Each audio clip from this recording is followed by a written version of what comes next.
World war 2 பீரியட்ல Russia வந்துட்டு ஒரு எக்ஸ்பெரிமெண்ட் பண்ணணும் அப்படின்னு சொல்லிட்டு பிளான் பண்றாங்க. அந்த எக்ஸ்பெரிமெண்ட் என்னன்னா ரஷ்யன் ஸ்லீப் எக்ஸ்பெரிமெண்ட். இது எதுக்காக?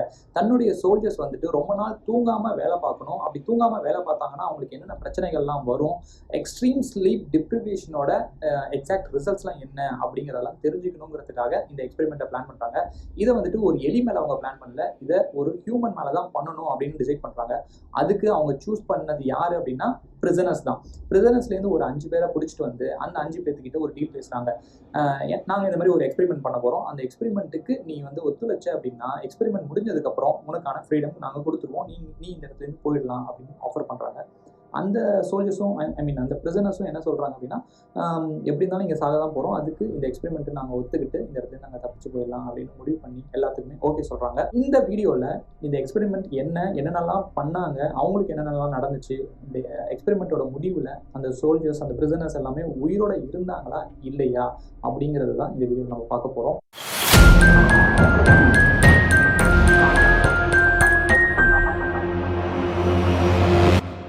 ரஷ்யன் ஸ்லீப் எக்ஸ்பெரிமெண்ட் ஸ்டார்ட் ஆகுது.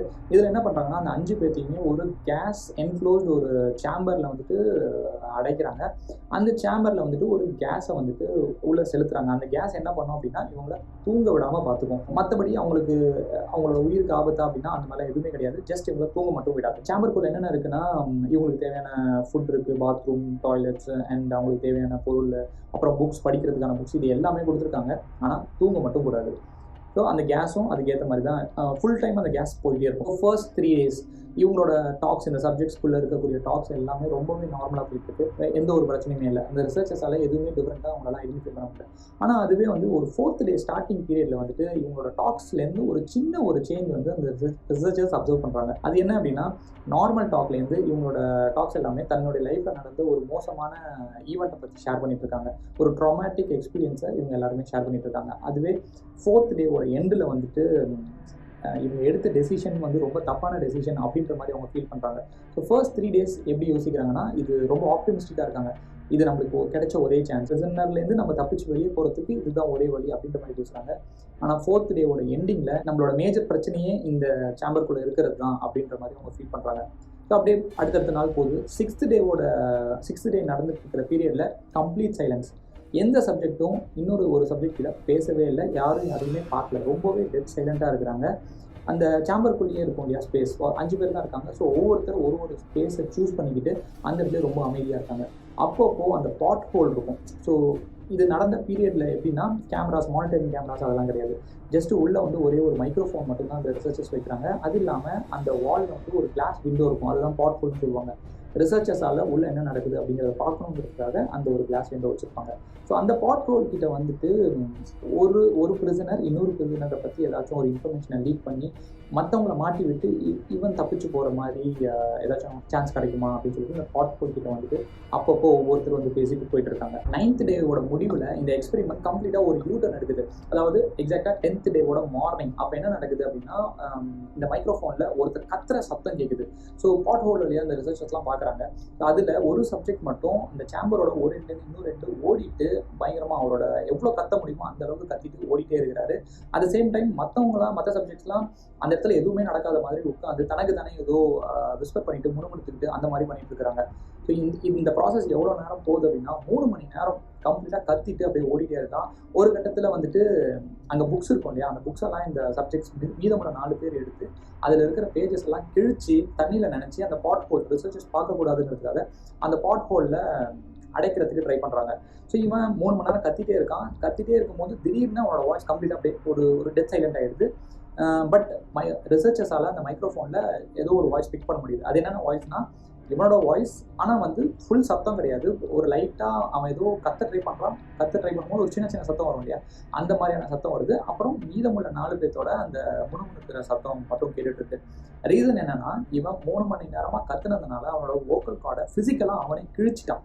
ஸோ அதனால தான் வந்துட்டு அந்த சவுண்ட் வந்து அப்படியே ட்ராப் ஆகிடுது. ஸோ இவனோட இந்த வோக்கல் கார்டை கிழிச்சு அவனோட வாய்ஸ் ஸ்டாப் ஆகிறதுக்கும் இவங்க அந்த தண்ணியில் பேப்பர்ஸ் எல்லாம் டிப் பண்ணி அந்த பாட் ஹோலை க்ளோஸ் பண்ணுறதுக்கும் எக்ஸாக்டாக கரெக்டாக இருக்குது. ஸோ அந்த வாய்ஸ் ஸ்டாப் பண்ணதுக்கப்புறம் டெத் சைலன்ஸ். ஸோ அதுக்கப்புறம் உள்ளே என்ன நடந்துச்சு அப்படிங்கிறது ரிசர்ச்சர்ஸ் எல்லாம் பார்க்கவும் முடியல, கேட்கவும் முடியல. ஏன்னா யாருக்கும் பேசிக்கல. அண்ட் அந்த வியூவும் வந்து கம்ப்ளீட்டாக க்ளோஸ் ஆகிடுது. ஸோ ரிசர்ச்சர்ஸ் யோசிச்சுட்டே இருக்காங்க, என்ன நடந்திருக்கும், மேபி ஒருத்தர் அடிச்சுக்கிட்டு எல்லாரும் இறந்துட்டாங்களா இல்லையா அப்படின்னு சொல்லிட்டு டிஸ்கஸ் பண்ணிட்டு ஒரு கன்ஃபியூஷன்லேயே அடுத்த 3 நாள் இப்படியே போயிடுது. உள்ள என்ன நடக்குதுன்னு இந்த ரிசர்ச்சர்ஸ்க்கு யாருக்குமே எதுவுமே தெரியாது. ஒரு கட்டத்துக்கு மேலே எய்தர் அந்த மைக்ரோஃபோன் ஏதாச்சும் உடஞ்சிருக்கலாம், அதனால கேட்கலையோ என்னமோ அப்படின்னு சொல்லிட்டு யோசிச்சுட்டு டக்குன்னு ஒரு ஐடியா உங்களுக்கு தோணுது. சரி, ஆக்சிஜன் கன்சப்ஷன் லெவலை வச்சு உள்ள ஆளுங்க உயிரோட இருக்காங்களா இல்லையா அப்படின்னு நம்ம செக் பண்ணலாம் அப்படின்னு முடிவு பண்ணி அதை பார்க்குறாங்க. ஆனால் அவங்க எதிர்பார்த்த மாதிரியே அந்த கன்சப்ஷன் லெவல் வந்துட்டு எவ்வளோ கொடுத்துருந்தாங்களோ அதை விட கொஞ்சம் அப்படியே டிப் ஆகிட்டே வருது அந்த டேஸ் ப்ராக்ரஸ் ஆக. ஸோ எய்தர் அட்லீஸ்ட் ஒரு 4 பேர் இல்லைன்னா ஒரு 5 பேர் உயிரோட கன்ஃபார்மாக இருக்கலாம் அப்படின்னு முடிவு பண்ணிட்டு இன்டர்காமில் அனௌன்ஸ் பண்ணுறாங்க. இந்த மாதிரி நாங்கள் உள்ளே வரப்போகிறோம், ஸோ மைக்ரோஃபோன்ஸ்லாம் நாங்கள் செக் பண்ணணும், அதனால் நாங்கள் உள்ளே வரப்போகிறோம், நீங்கள்லாம் வந்துட்டு ஓரமாக அந்த செவுத்து ஓரமாக எல்லாரும் தரையில் படுத்துருக்கணும், உங்களுக்குள்ளே எந்த ஒரு கம்யூனிகேஷனுமே இருக்கக்கூடாது. இந்த இன்ஸ்ட்ரக்ஷன் எல்லாத்தையுமே நீங்கள் பக்காவாக நீங்கள் ஃபாலோ பண்ணிங்கன்னா உங்களில் ஒருத்தரை வந்து நாங்கள் இன்றைக்கி இமீடியட்டாகவே ரிலீஸ் பண்ணிடுவோம் அப்படின்னு சொல்லிட்டு இன்டர்காமில் அனௌன்ஸ் பண்ணுறாங்க. இன்டர்காமில் இந்த இன்ஃபர்மேஷன்லாம் கொடுத்ததுக்கப்புறம் கொஞ்சம் நேரத்துக்கு சைலண்டாக தான் இருக்குது. அதுக்கப்புறம் சடனாக அந்த மைக்ரோஃபோனில் ஒரு வாய்ஸ், அந்த சப்ஜெக்ட் வந்து அதில் பேச ஆரம்பிக்கிறாங்க. ஏன்னா இதுக்கப்புறம் எங்களுக்கு ஃப்ரீயாக வெளியே போகிறதுக்கு எந்த ஒரு விருப்பமுமே இல்லை அப்படின்ற மாதிரி கிளியர் கட்டாக அவங்க சொல்லிடுறாங்க. இதை ரிசர்ச்சர்ஸ்லாம் கேட்டதுக்கப்புறம் ஓகே, உள்ளே வந்து நம்மளோட மைக்ரோஃபோன் பர்ஃபெக்டாக ஒர்க் ஆகுது, அட் த சேம் டைம் இவங்க எல்லாமே உயிரோட தான் இருக்காங்க அப்படின்னு முடிவு பண்ணி சரி ஓகே உள்ளே போக வேணாம் அப்படின்னு டிசைட் பண்ணிடுறாங்க. அதுக்கப்புறம் நாட்கள் அப்படியே ஓட ஆரம்பிக்குது. இப்போ வரைக்குமே உள்ளே வந்து கம்ப்ளீட் சைலன்ஸ் தான், யாரும் யாருக்கும் பேசல, அண்ட் அந்த வியூவும் கம்ப்ளீட்டாக க்ளோஸ் ஆகி தான் இருக்குது. எதுவும் உள்ளே என்ன நடக்குதுன்னு ரிசர்ச்சர்ஸ்க்கு தெரியாது. 15th டே வந்துடுது. 15th டேவோட மிட் நைட் அப்போ வந்து ரிசர்ச்சர்ஸ் என்ன முடிவு பண்ணுறாங்கன்னா, ஓகே இந்த எக்ஸ்பெரிமெண்ட் இதோட முடிச்சுக்கலாம், இதோட முடிஞ்சிருச்சு, இப்போது அந்த கேஸ் ஃப்ளோ உள்ளே போயிட்டு இருக்கு இல்லையா, அந்த கேஸ் ஃப்ளோவை ஸ்டாப் பண்ணிடலாம். அதை ஸ்டாப் பண்ணிவிட்டு ஃப்ரெஷ் ஏரை உள்ளே அனுப்புகிறாங்க. அப்போ தான் அந்த மைக்ரோஃபோனில் எல்லாருமே உள்ளே இருக்கிற சப்ஜெக்ட்ஸ் எல்லாருமே கத்த ஆரம்பிக்கிறாங்க பயங்கரமாக. என்னன்னா, எங்களுக்கு வந்து ஃப்ரெஷ் ஏர் வேணாம், எங்களுக்கு மறுபடியும் அந்த கேஸையே டர்ன் ஆன் பண்ணுங்க அப்படின்னு கெஞ்சுறாங்க, பயங்கரமாக கத்த ஆரம்பிக்கிறாங்க. சாக போகிறோம் அப்படின்ற ஒரு நிலைமையில எந்த அளவுக்கு கத்துவாங்களோ அந்த அளவுக்கு கத்தி கெஞ்சி எங்களுக்கு கேஸ் தான் வேணும், அந்த ஃப்ரெஷ் ஏர் வேணாம் அப்படின்னு அந்த சத்தம் மட்டும் அந்த வாய்ஸில் அந்த மைக்ரோஃபோனில் ரெக்கார்ட் ஆகுது. என்னதான் இந்த சப்ஜெக்ட்ஸ்லாம் பயங்கரமாக கத்திட்டு இருந்தாலுமே அந்த ரிசர்ச்சர்ஸ்லாம் உள்ளே போயிட்டு அவங்களெல்லாம் வெளியே கொண்டு வந்துடணும் அப்படின்னு முடிவு பண்ணிட்டு போயிட்டு அந்த கேபினோட டோரை ஓப்பன் பண்ணி பார்க்குறாங்க. உள்ளே பார்க்குறப்போ ரொம்பவே கொடுமையாக இருக்குது அந்த பிளேஸே. ஸோ அதில் 5 பேர்த்துல 4 பேர் உயிரோட தான் இருக்காங்க, ஒருத்தர் இறந்து போயிடுறாரு. அந்த இறந்து போனவரோட உடம்பு எப்படி இருக்குன்னா, செஸ்ட்டு காலில் இருந்துச்சு அந்த ஃப்ளஷ் எல்லாம் வந்து பிச்சு எடுத்து தண்ணி ட்ரெயின் ஆகக்கூடாதுங்கிறதுக்காக அந்த ட்ரைனேஜ் சிஸ்டமில் வந்துட்டு இந்த ஃப்ளஷை வச்சு கம்ப்ளீட்டாக க்ளோஸ் பண்ணியிருக்காங்க. க்ளோஸ் பண்ணிட்டு தண்ணியை திறந்து விட்டுறாங்க. ஸோ திறந்து விட்டதுக்கப்புறம் என்ன ஆகுதுன்னா, ஒரு 4 இன்ச்சுக்கு அந்த இடம் ஃபுல்லாகவே தண்ணியாக இருக்குது. அந்த தண்ணியில் அந்த டெட் பாடி அப்படியே கிடக்குது. அவரோட ஃப்ளஷ்ஷு, ரத்தம், மற்ற ஐட்டம்ஸு இது எல்லாமே அந்த இடத்துல அந்த தண்ணியில் அப்படியே மிதந்துட்டு இருக்கு. அட் த சேம் டைம் அந்த ரூம் ஃபுல்லாக பயங்கரமான ஒரு நாத்தம். இப்படி தான் அந்த ரூம் பார்க்குறதுக்கு இருக்குது. ஸோ மீதமுள்ள 4 பேர் எப்படி இருக்காங்க அப்படின்னா, அந்த 4 பேர்த்தோட உடம்புலையுமே வந்து பல இடத்துல வந்து ஃப்ளஷ்ஷை வந்து பிச்சு எடுக்கப்பட்டிருக்கு. ஸோ அந்த ஃப்ளஷ் என்ன பண்ணுறாங்கன்னா, அவங்களே அந்த ஃப்ளஷ்ஷை சாப்பிட்டுட்டு இருக்காங்க. இது வந்து இன்னொருத்தர் அட்டாக் பண்ணி அப்படி தான் அந்த ஃப்ளஷ்ஷை பிச்சு எடுக்கப்பட்டிருக்கா அப்படின்னா அப்படிலாம் கிடையவே கிடையாது. இது வந்து செல்ஃப் இன்ஃப்ளிக்டட். அவங்களே அவங்களோட கையாலேயே பல்லால் கூட கடிக்கல, கையாலவே அந்த ஃப்ளஷ்ஷை வந்து பிச்சு எடுத்து அவங்களே சாப்பிட்டுட்டு இருக்காங்க. ரீசன் என்னென்னா, அந்த இடத்துல ஒரு ஃபுட் ஸ்டோரேஜும் இருக்குது. அவங்க 5 பேர்த்துக்கும் தேவையான ஃபுட் ஐட்டம்ஸ் உள்ளவே இருக்குது. ஆனால் அது எதுவுமே அவங்க டச் பண்ணல. ஏன்னா அந்த இடத்துல இது ஒன்று இருக்குன்னு கூட அவங்களுக்கு தெரியாது. ஸோ அவங்களே சாப்பிட ஆரம்பிச்சிட்டாங்க. இப்போ வரைக்குமே அந்த சப்ஜெக்ட்ஸ் எல்லாருமே ரிசர்ச்சர்ஸ் கிட்ட நாங்கள் இந்த இடத்துலேருந்து வெளியே வரல, எனக்கு கேஸ் தான் வேணும் அப்படின்னு கெஞ்சிட்டு இருக்காங்க. ஒரு கட்டத்துக்கு மேலே அந்த ரிசர்ச்சர்ஸ் வந்து சோல்ஜர்ஸை உள்ளே கூப்பிட்டு வந்து இவங்க எல்லாரையும் வெளியே கொண்டு போயிடணும் அப்படின்னு டிசைட் பண்ணி சோல்ஜர்ஸை கூட்டிகிட்டு வராங்க. அந்த சோல்ஜர்ஸ் போயிட்டு மீதமுள்ள 4 பேரை எக்ஸ்ட்ராக்ட் பண்ணுறதுக்கு ட்ரை பண்ணுறாங்க. இப்போ வந்துட்டு ஃபைட் பண்ண ஸ்டார்ட் பண்ணுறாங்க. அப்போ அந்த ஃபைட்டில் வந்துட்டு ஒரு சப்ஜெக்ட் அந்த சோல்ஜரோட கழுத்தை கடிச்சிடுறாரு. அந்த இடத்துல ரத்தம் வெளியே வந்து அந்த சோல்ஜர் அந்த இடத்துல இறந்து போயிடுறாரு. இதே போல் இன்னொரு ஃபைட்டும் நடக்குது. அதில் அந்த சோல்ஜர் வந்து அந்த சப்ஜெக்டை கண்ட்ரோல் பண்ண ட்ரை பண்ணும்போது ஸ்ப்ளீன் வந்து ரப்சர் ஆகி அந்த சப்ஜெக்ட் அந்த இடத்துல இறந்து போயிடுறாங்க. அடுத்து கொஞ்சம் கொஞ்சமாக எப்படியோ கண்ட்ரோல் பண்ணி மீதமுள்ள உயிரோடு இருக்கிற 3 பேரை அந்த இடத்துலேருந்து வெளியே கொண்டு வந்து ஒரு மெடிக்கல் ஃபெசிலிட்டி கொண்டு போகிறாங்க. அங்கே அவங்கள வந்து ஒரு கட்டி வச்சு ஓரளவுக்கு கண்ட்ரோல் பண்ணிடுறாங்க எப்படியோ. ஸோ இப்போ வந்து அவங்களுக்கு ஆப்ரேஷன் தேவை, ஒரு சர்ஜரி தேவை. எதுக்கு சர்ஜரி அப்படின்னா, அவங்க உடம்புல வெவ்வேறு இடத்துல வந்துட்டு ஃப்ளஷ் வந்து பிச்சு எடுத்திருக்காங்க இல்லையா. ஸோ அதனால் அவங்களுக்கு ஆப்ரேஷன் கண்டிப்பாக பண்ணி ஆகணும்ட்டு ரொம்ப வேர்ஸ்ட்டாக டேமேஜ் ஆன அந்த பர்சனை சூஸ் பண்ணி சர்ஜரிக்கு அனுப்புகிறாங்க. அந்த இடத்துல சர்ஜரி பண்ணோன்னா ஃபஸ்ட்டு அவங்களுக்கு அனஸ்தீஷியா கொடுக்கும். ஸோ அனஸ்தீஷியா வேணாம் அப்படின்னு சொல்லிட்டு செடேட்டிவ் கொடுக்குறாங்க. அந்த செடேட்டிவ்க்கு அவர் இம்யூன் ஆகிடுறாரு. ஸோ அந்த கேஸ் ரொம்ப இன்டேக் பண்ணதுனால அவருக்கு ஒன்றுமே அந்த செடேட்டிவ்னால எந்த யூஸுமே இல்லை. ஸோ பட் ஸ்டில் இப்போ வரைக்குமே எனக்கு இது எதுவுமே வேணாம், நான் வந்து தூங்கக்கூடாது, தூங்கினா எனக்கு ரொம்ப பெரிய பிரச்சனை, எனக்கு கொஞ்சம் கேஸ் தான் எனக்கு வேணும் அப்படின்னு சொல்லிட்டு கெஞ்சுறாரு, சண்டை போடுறாரு. ஸோ அந்த ஸ்ட்ராப் போட்டிருப்பாங்க இல்லையா அவரை கண்ட்ரோல் பண்ணுறதுக்காக. இவர் எந்த அளவுக்கு ஃபோர்ஸ் பண்ணுறாருன்னா அந்த ஒரு ஸ்டாப் அவர் அவ்வளோ ஃபோர்ஸில் அந்த ஸ்டாப்பே பிஞ்சு போயிடுது, அந்த அளவுக்கு சண்டை போடுறாரு. ஒரு கட்டத்துக்கு மேலே அனஸ்தீஷியா ட்ரை பண்ணுறாங்க, பட் ஸ்டில் அந்த அனஸ்தீஷியாவும் எந்த யூஸுமே இல்லை. சரி, வேறு வழியே இல்லாமல் ஒரு 10 டைம்ஸ் அந்த டோசேஜை இன்க்ரீஸ் பண்ணி அந்த அனஸ்தீஷியாவை அவருக்கு கொடுக்குறாங்க. கொடுத்தோன்னே கொஞ்சம் கொஞ்சமாக அவருக்கு அந்த மயக்கம் வருது.